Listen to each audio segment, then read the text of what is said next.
Assalamualaikum warahmatullahi wabarakatuh. Nama saya Anissa Hutini Nabila, NIM 05, Prodi Pembelajaran Bahasa Arab, kelas PPAA semester 6. Di sini saya akan menjawab pertanyaan dalam bentuk video untuk memenuhi tugas UAS mata kuliah evaluasi pembelajaran bahasa Arab yang diampu oleh Bapak Muhammad Ivan Alfian. Untuk soal pertama, berikan penjelasan tentang pengertian, penilaian, pengukuran, tes, dan evaluasi. Penilaian sendiri, menurut Permendikbud nomor 23 tahun 2016, merupakan proses pengumpulan dan pengolahan informasi untuk mengukur pencapaian hasil belajar peserta didik atau mengambil suatu keputusan terhadap sesuatu dengan melihat baik atau buruknya. Penilaian di sini bersifat kualitatif. Sedangkan pengukuran merupakan suatu proses yang dilakukan secara sistematis untuk memperoleh besaran kuantitatif dari suatu objek tertentu dengan menggunakan alat ukur yang baku. Dalam arti lain, pengukuran ini membandingkan sesuatu dengan sesuatu yang lain yang hasilnya dalam bentuk angka. Pengukuran di sini bersifat kuantitatif, seperti itu. Kemudian tes merupakan rangkaian suatu tugas dalam bentuk soal maupun perintah yang harus dikerjakan oleh siswa. Tes juga merupakan alat yang digunakan untuk melakukan suatu kegiatan pengukuran, yang dalam hasilnya nanti tes akan berupa data yang berbentuk angka atau kuan. Kemudian evaluasi merupakan bentuk proses untuk mendapatkan informasi secara menyeluruh tentang suatu proses serta hasil yang dicapai oleh siswa atau peserta didik setelah melakukan suatu kegiatan ataupun pembelajaran. Jika dalam kegiatan pembelajaran maka evaluasinya adalah bentuk proses dari hasil belajar peserta didik untuk menentukan perlakuan apa yang harus diambil selanjutnya. Kemudian soal kedua, jelaskan letak persamaan dan perbedaan antara pendekatan pragmatik dan pendekatan komunikatif dalam tes bahasa. Persamaan dari pendekatan pragmatik dan pendekatan komunikatif ini sama-sama berkaitan dengan konteks linguistik, yaitu bentuk dan struktur kalimat, frasa dan katanya, dan unsur yang digunakan dalam teks dan wacana. Jadi antara pendekatan pragmatik dan juga pendekatan komunikatif ini memiliki persamaan, yakni pendekatan tes bahasa ini sama-sama berkaitan dengan aspek linguistik, seperti itu. Kemudian perbedaan antara pendekatan pragmatik dan pendekatan komunikatif. Pendekatan pragmatik sendiri, pendekatan komunikatif memiliki cakupan yang lebih luas daripada pendekatan pragmatik. Karena pendekatan komunikatif ini memiliki fungsi utama dalam penggunaan bahasa, seperti itu. Kemudian pada pendekatan pragmatik hanya berkaitan dengan konteks linguistik saja.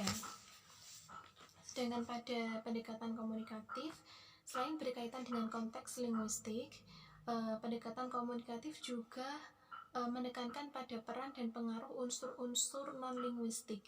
Di antaranya adalah kemampuan berbahasa, kemudian kemampuan strategis dan mekanisme psikofisiologis.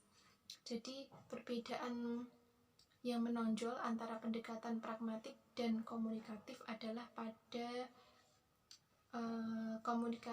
pendekatan komunikatif cakupannya lebih luas, seperti itu. Kemudian soal nomor 3, berikan penjelasan antara tes acuan norma atau PAN dan tes acuan kriteria atau PAK. Tes acuan norma atau PAN merupakan penilaian kelompok dengan membandingkan nilai antara siswa dengan siswa lainnya pada kelompok tersebut. Sedangkan penilaian acuan kriteria merupakan penilaian yang dilakukan untuk mengetahui kemampuan siswa dengan cara membandingkan hasil belajar dengan kriteria atau tujuan pembelajaran yang sudah ditetapkan terlebih dahulu. Seperti itu. Sehingga kalau kriteria itu membandingkannya dengan tujuan atau kriteria yang sudah ditetapkan sebelumnya, sedangkan pada acuan norma, tes acuan norma, penilaian kelompoknya itu antara individu siswa dengan siswa lainnya pada suatu kelompok, jadi pada kelompok itu sendiri. Kemudian soal nomor 4, berikan penjelasan terhadap jenis-jenis tes berikut ini. Yang pertama tes standar, yang B tes penempatan, dan C tes sumatif. Tes standar merupakan tes di mana semua peserta didik menjawab pertanyaan-pertanyaan yang sama dari sebagian besar pertanyaan dan dikerjakan dengan mengikuti petunjuk yang sama pula dalam batasan waktu yang sama pula. Contohnya tes standar itu seperti tes pada umumnya di sekolah, seperti itu. Di peserta didik memiliki kesempatan yang sama dalam menjawab pertanyaan-pertanyaan. Kemudian tes penempatan. Tes penempatan ini diberikan ketika seorang peserta didik atau seseorang hendak menentukan jurusan atau untuk menentukan tingkatan dan jurusan apa yang sesuai dengan kemampuan peserta didik. Seperti itu. Kemudian tes sumatif merupakan tes yang diberikan dengan maksud untuk mengukur penguasaan dan pencapaian peserta didik dalam menguasai keseluruhan tujuan pembelajaran yang telah ditetapkan. Tes sumatif ini dilakukan pada akhir semester atau akhir pembelajaran. Kemudian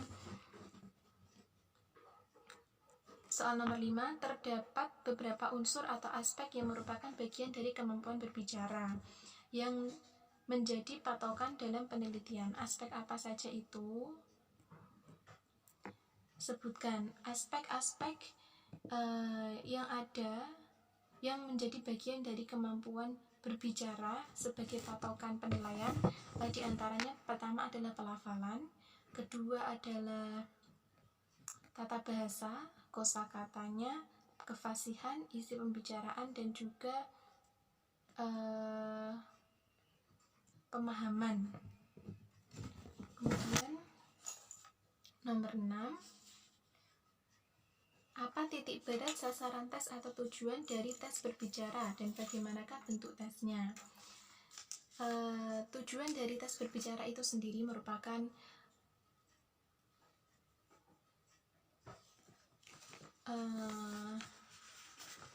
agar kegiatan berbicara itu bersifat informatif, yakni dapat diterima oleh pendengar, pembicaraan secara keseluruhan dapat difahami dengan jelas, logis, dan sistematis.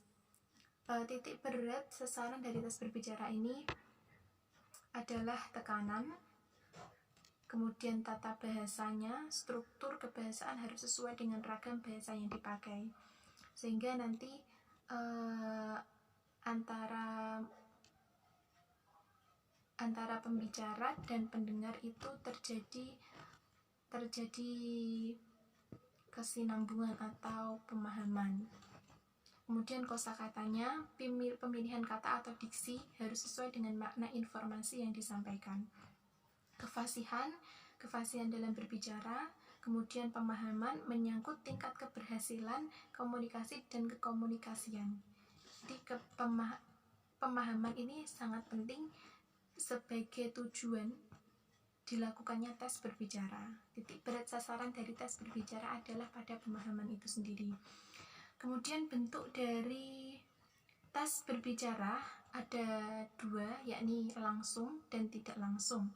Tes berbicara langsung itu menuntut siswa untuk membatasi, menemukan, mendeskripsikan, mengembangkan, dan mengorganisasikan gagasannya secara terpadu dan utuh, kemudian mewujudkannya dalam kegiatan berbicara. Contohnya, seorang guru memberikan tema kepada siswa dalam berupa gambar. Temanya adalah bentuk gambar, jadi seperti mapping gambar atau kertas gambar. Kemudian siswa diminta untuk berbicara ya yang berkaitan dengan gambar tersebut. Kemudian bentuk yang kedua adalah tes berbicara secara tidak langsung. Ini dilakukan secara tertulis dan terfokus. Tes tertulis ini berkaitan dengan isi pembicaraan. Contohnya adalah siswa harus menemukan, membatasi, mengembangkan, mengorganisasikan, dan menyunting gagasan yang sesuai dengan konteks berbicara. Tes jenis ini digunakan untuk mengukur kemampuan siswa dalam menyusun ide dan gagasan yang akhirnya nanti akan ditampilkan siswa dalam kegiatan berbicara.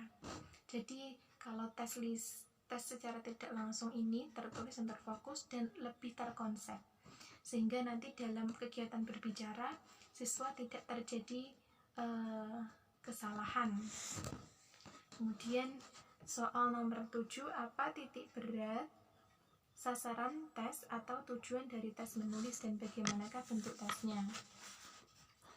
Tujuan diadakannya tes menulis ini merupakan agar siswa dapat menguasai lambang atau simbol-simbol visual dan yang berkaitan dengan aturan tata bahasanya, aturan tata tulis, kemudian khususnya yang berkaitan dengan masalah ejaan. Kemudian aspek yang menjadi sasaran dari tes menulis ini adalah unsur-unsur kebahasaan yang berupa struktur dan kosakata. Kemudian bentuk dari tes menulis ini sendiri ada yang sama, ada yang bersifat langsung dan bersifat tidak langsung. Bersifat langsung itu dilakukan dengan menggunakan kata-kata sendiri secara bebas sejalan dengan topik atau judul yang telah ditentukan dan diberikan. Secara tidak langsung maka menggunakan tes objektif, biasanya adalah berupa pilihan ganda. Bentuk lain dari tes menulis ini sendiri ada tes tugas menyusun alinea atau tes objektif, kemudian menulis berdasarkan rangsang visual, menulis berdasarkan rangsang suara, menulis dengan rangsang buku, menulis surat, menulis laporan, menulis berdasarkan tema tertentu. Kemudian soal terakhir, berikan atau tunjukkan satu contoh butir tes untuk tiap bentuk tes berikut ini. Yang pertama, kosakata dengan kalimat perintah menyebutkan kata yang sesuai dengan penjelasannya. Secara umum saya berikan contoh menggunakan bahasa Indonesia. Contohnya adalah yang pertama, kosakata menyebutkan kata yang sesuai dengan penjelasannya. Di sini contohnya adalah siswa disuruh untuk menyusun kata menjadi sebuah kalimat yang benar. Mohon maaf. Yang pertama adalah kosakata menyebutkan kata yang sesuai dengan penjelasannya. Dalam bentuk pilihan ganda, contohnya menggunakan bahasa Indonesia. Contohnya 1. Ibu adalah seorang yang mengobati pasien. Yang mengobati pasien ini nantinya akan digaris bawah. Kemudian ada penjelasan lagi, dia bekerja di rumah sakit. Kata yang bergaris bawah bermakna. Kemudian pilihan gandanya ada A, B, C, D. A, polisi, B, dokter, C, juru masak, D, penjahit. Nanti saya akan sertakan contoh dalam bentuk tulisan yang tadi jawaban saya sudah saya tulis dalam bentuk Microsoft Word. Nanti akan saya tampilkan di layar. Jika ada, maka jawaban yang tepat adalah dokter, karena di sini ibu adalah seorang yang mengobati pasien. Dia bekerja di rumah sakit. Yang mengobati pasien merupakan seorang dokter. Nah, kalau dalam bahasa Arab contohnya adalah masih menggunakan kalimat yang sama, cuman dalam bentuk bahasa Arab. Ummi tafhasul marid hiya ta'malu fil mustashfa. Al-ma'na min jumlah tahtaha khat hiya alif syurtiyatun, ba tobibatun, jim tabakhotun, dal khaidatun. Maka yang jawabannya yang betul adalah tobibatun, karena tadi yang digaris bawahi adalah tafhasul mariyad. Seperti itu. Contoh butir soal yang saya buat itu menuntut siswa untuk memilih makna dari salah satu pilihan ganda yang sesuai dengan kalimat yang sudah digaris bawah pada soal. Yang B, tata bahasa dengan perintah menyusun kalimat tak beraturan. Tata bahasa ini saya membuat contoh siswa disuruh untuk menyusun kali kata menjadi sebuah kalimat yang sesuai. Contohnya adalah nomor 1, memasak strip bersama strip ibu, strip soto, strip dapur, strip di, strip vita. Dengan kata ibu yang ditebal, maka kata yang dicetak tebal adalah kata yang digunakan pertama kali. Urutkan kata-kata di samping menjadi susunan kalimat yang baik dan benar. Maka jawabannya adalah ibu memasak soto di dapur bersama Vita. Seperti itu. Sekian jawaban dari soal penilaian akhir semester mata kuliah evaluasi pembelajaran bahasa Arab. Terima kasih atas waktu yang telah diberikan kepada saya. Kurang lebihnya mohon maaf apabila ada tutur kata yang kurang berkenan. Wassalamualaikum warahmatullahi wabarakatuh.